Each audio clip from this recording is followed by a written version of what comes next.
پسرم، تو از چیز نترس، فقط در کاغذ بنویس که با کی میمانی، با پدرت یا با مادرت.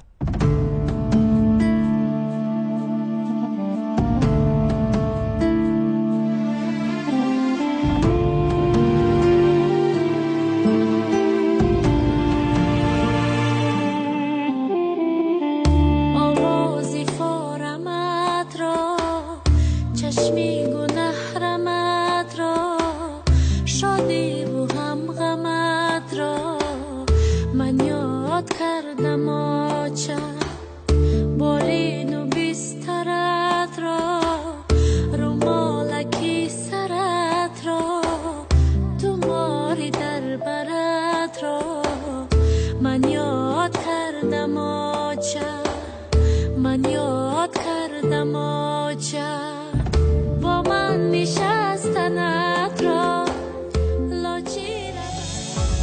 پدری التجا بشنو، مرو از آشیانیمون که رفتی میرود فیضو شکوهی خاندانیمون که رفتی میرود فیضو شکوهی خاندانیمون.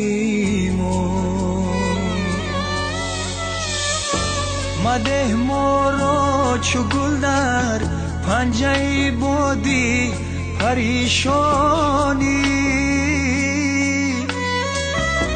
بیمان تا در پناهت بیشکفه می باغبانی.